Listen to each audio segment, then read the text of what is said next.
Welcome back to The Explainer. Look, if you're gearing up for the ACCA Strategic Business Reporting Exam, SBR, you already know it's an absolute beast. Today, we're diving straight into the source material to build a battle plan for the two biggest heavyweights on the entire syllabus, IFRS 9 Financial Instruments and IFRS 15 Revenue from Contracts. Let's unpack exactly what you need to know to walk into that exam room and totally own it. So, here's our game plan for today. We're going to tackle the SBR judgment trap, decode IFRS 9 classification, and break down expected credit losses. Then, we'll run through the IFRS 15 recipe, and finally, look at exactly how you score those distinction marks. All right, kicking things off with Part 1, the SBR judgment trap. To really get a grip on this exam, we have to start with a pretty blunt question. Why do so many candidates actually fail IFRS 9 and 15? I mean, when you're sitting there in pure exam survival mode, staring down a massive, complicated scenario, what's the specific thing that trips up even the most well-prepared students? Well, the answer actually comes straight from the examiner's own notes. Quote, high judgment area. Examiner says candidates confuse categories. That right there, that's the core trap. See, SBR isn't just about blindly applying a rule. It's about professional judgment, deciding which rule applies. If you mix up the categories of financial instruments or the steps of revenue recognition, your calculations are just answering the entirely wrong question, no matter how perfect the math is. Avoiding that category confusion, that is literally your key to passing. Okay, moving right along to Part 2, decoding IFRS 9 classification. To navigate this whole IFRS 9 maze, you absolutely have to understand the SPPI test. That stands for solely payments of principal and interest. This is a critical test for the contractual cash flow characteristics of an asset. Basically, along with the company's business model for managing the asset, this SPPI test is what dictates exactly how a financial asset has to be classified and measured. Let's walk through the logic here. Say your business model is strictly to holds to collect the cash flows, right? And those cash flows pass the SPPI test, meaning they're literally just principal and interest. Well, then the classification is simply amortized cost. Pretty straightforward. But what if your model is hold to collect and sell? Like you want the interest, but you might sell the bond if the market price is right. If that passes SPPI, you classify it as fair value through other comprehensive income, or FVOCI for debt.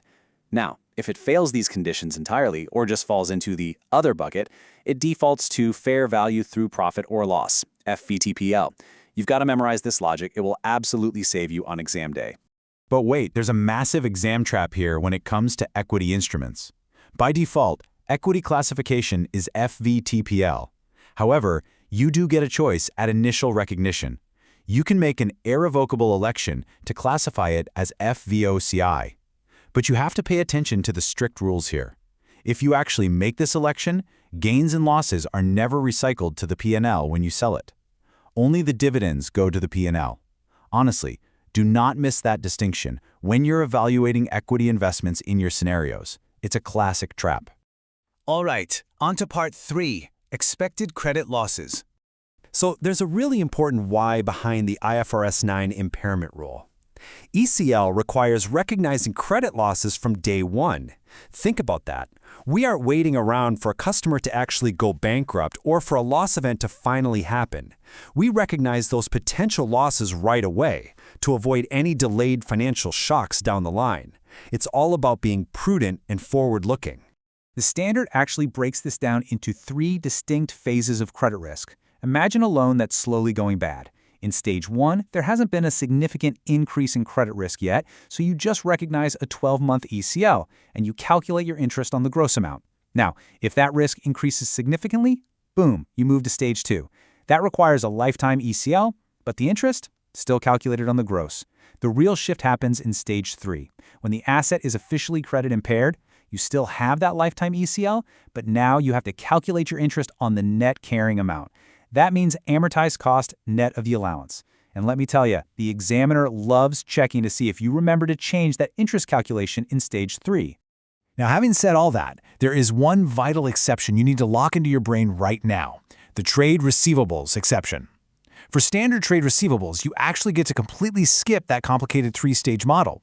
They are always measured at a lifetime ECL right from day one, and you usually just use a simplified provision matrix based on days past due.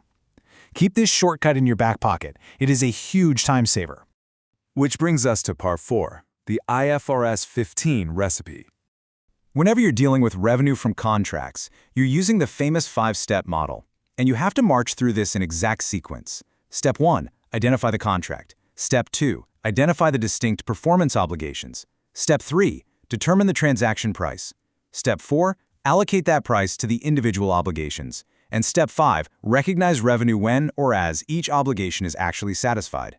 The examiner is constantly testing complex, bundled arrangements here. Think of like a software license that's sold with 2 years of mandatory updates. You cannot just book the entire invoice amount on day 1. You have to run the whole thing through these 5 steps. And that brings up a really critical decision point at step 5. Do you recognize the revenue over time or at a specific point in time?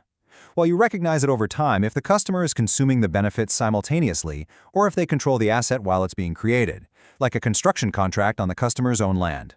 On the flip side, it's a point-in-time recognition when the customer actually obtains control, meaning physical possession, legal title, and the transfer of all the risks. The golden rule here? Always ask yourself, who has control right now? Finally, let's look at part 5, scoring distinction marks. When you actually break down the examiner's mark allocation, a really clear picture emerges. Technical accuracy? That's worth about 65%. But look at the rest of this. Application to the scenario is 25%, and professional judgment is 10%. So what does this actually mean for you? It means perfect numbers and just rote memorization of definitions will not get you full marks. You absolutely must apply the rules to the specific facts they give you in the prompt and actively show your professional judgment. Let's actually look at how to apply this with a couple of rapid-fire exam traps. First up, an IFRS 15 trap. The mistake? Recognizing revenue on bundled items immediately on the invoice date. We kind of touched on this. The fix? You have to explicitly separate those distinct performance obligations first and then allocate the price based on standalone selling prices. Writing that explanation out clearly, that is exactly where you pick up those application marks. Here's the second rapid-fire trap, this time for IFRS 9. The trap is classifying an equity investment as FVOCI without giving the examiner any explanation. Because remember, as we saw earlier, the default is FVTPL. So, the fix here? To grab those judgment marks, you have to explicitly state in your written answer that management has made an irrevocable election at initial recognition. Literally, leaving out that one simple phrase will cost you crucial points. I really want to reinforce the ultimate takeaway from the examiner's notes here. Quote, SBR is 50% numbers, 50% justification. Don't skip the why. Listen, calculating the correct number is literally only half the battle. Explaining the logic of the standard, pointing to the exact criteria, and actually showing your reasoning, that's the rest of the exam. So I want to leave you with this final, somewhat provocative challenge. When you calculate your next practice answer, are you just going to provide a naked number on the page? Or can you step up and actually prove the why to the examiner? Embrace the structure, lean into your professional judgment, and go conquer that exam. Thanks for joining me on The Explainer today, and keep learning.